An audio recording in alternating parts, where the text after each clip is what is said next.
Di Alkitab, bangsa Israel sebagai umat pilihan Tuhan mempunyai banyak hari raya. Semua hari raya tersebut diperingati secara kusyuk atau dirayakan dengan hati yang gembira untuk suatu tujuan tertentu. Perayaannya seringkali disertai dengan mempersembahkan korban atau persembahan kepada Tuhan. 8 dari 10 hari raya itu diperintahkan langsung oleh Tuhan melalui Musa kepada umat Israel dan terdapat dalam satu pasal di Alkitab secara berurutan, yakni dalam kitab Imamat pasal 23. Namun, di bagian lain dari Alkitab juga dicatat hal tersebut baik secara keseluruhan atau sebagian maupun secara tersendiri. Sementara, 2 dari antara 10 hari raya tersebut tidak diperintahkan langsung oleh Tuhan, tetapi ditetapkan sendiri oleh bangsa Israel, namun tentu atas seizin Tuhan yang bertujuan untuk mengingat perbuatan Tuhan yang besar dalam hidup mereka. Hari raya ini umumnya diperingati dan dirayakan di kota Yerusalem, dan orang-orang Israel yang berada di luar Yerusalem datang ke Yerusalem untuk merayakan hari raya tersebut. Beberapa dari hari raya tersebut terjadi dalam waktu yang sangat berdekatan dalam bulan yang sama. Sebagian ada yang hanya beda beberapa hari saja, bahkan ada yang terjadi di hari yang sama. Semua hari raya Israel tersebut biasanya diadakan di dalam bait suci. Tetapi sejak bait suci Israel sudah tidak ada lagi, maka hari raya tersebut umumnya dirayakan di rumah-rumah ibadat atau sinagog. Hari raya ini juga muncul di Perjanjian Baru dalam singgungan dengan orang-orang Yahudi. Walau demikian, hal ini perlu kita ketahui agar kita mengerti latar belakang dan makna dari semua hari raya tersebut dan penggenapannya di dalam Tuhan Yesus. Lalu, hari raya apa sajakah yang termasuk ke dalam 10 hari raya Israel di Alkitab? Yang pertama adalah Hari Raya Sabat. Sabat adalah perintah Tuhan yang disampaikan melalui Nabi Musa, yaitu tercatat dalam kitab Imamat 23 ayat 1-3. Inilah satu-satunya hari raya Israel yang dirayakan sekali dalam seminggu. Sabat dirayakan setiap hari ke-7 yang jika dilihat dari kalender Yahudi jatuh pada hari Sabtu. Hari raya Sabat pertama kali muncul dalam 10 firman Allah dalam Keluaran 20 ayat 2-17. Kata Sabat berasal dari bahasa Ibrani Shabbat yang artinya berhenti. Maksudnya berhenti atau beristirahat dari segala pekerjaan atau aktivitas. Yang kedua, Hari Raya Paskah. Paskah adalah memperingati keluarnya bangsa Israel, umat pilihan Allah, dari tanah perbudakan di Mesir menuju ke tanah perjanjian, yakni tanah Kanaan. Hari Raya Paskah secara rinci dibahas dalam Keluaran 12 ayat 1-13. Untuk mengenang peristiwa keluarnya bangsa Israel dari Mesir ini, maka Tuhan memerintahkan agar mereka merayakan Paskah.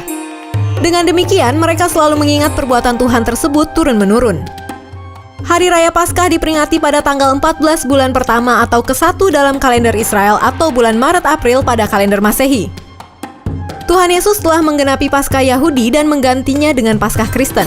Dengan demikian, orang Kristen merayakan Paskah tidak lagi dalam rangka memperingati keluarnya umat Israel dari perbudakan Mesir, tetapi memperingati keluarnya orang percaya dari perbudakan dosa melalui kematian Yesus.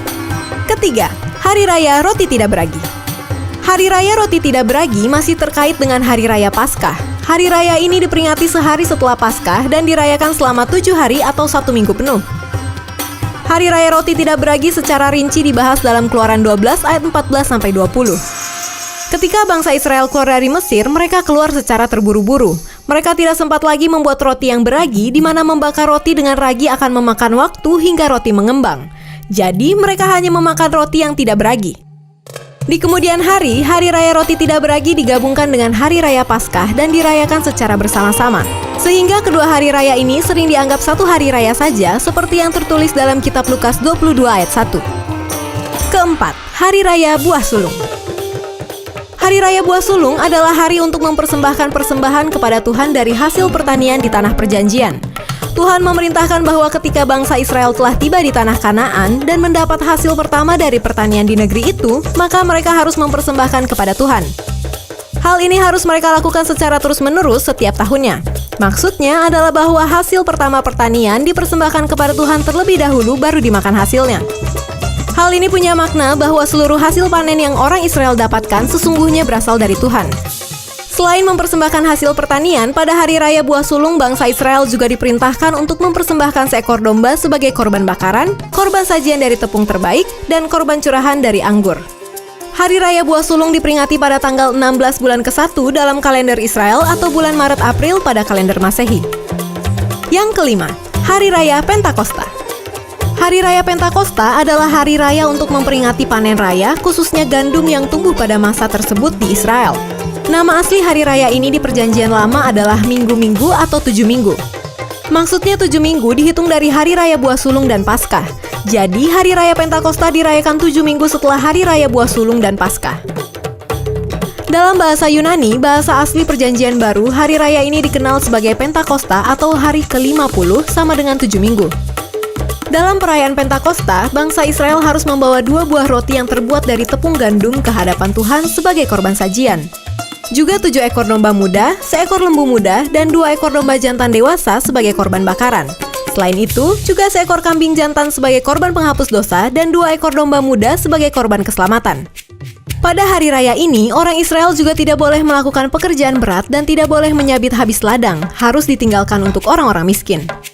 Hari Raya Pentakosta mempunyai kemiripan dengan Hari Raya Buah Sulung, yakni sama-sama Hari Raya Panen. Bedanya, dalam Hari Raya Buah Sulung yang dipersembahkan adalah berkas jelai, sedangkan dalam Hari Raya Pentakosta yang dipersembahkan adalah roti dari gandum. Hari Raya Pentakosta diperingati pada tanggal 6 bulan ketiga dalam kalender Israel atau bulan Mei-Juni pada kalender Masehi. Di Perjanjian Baru, Hari Raya ini dirayakan orang Yahudi ketika para murid Tuhan Yesus dipenuhi oleh Roh Kudus dan ada 3.000 orang yang bertobat pada hari itu. Sehingga bagi orang Kristen, Hari Raya Pentakosta adalah Hari Raya Pencurahan Roh Kudus dan Hari Raya Panen Jiwa-Jiwa.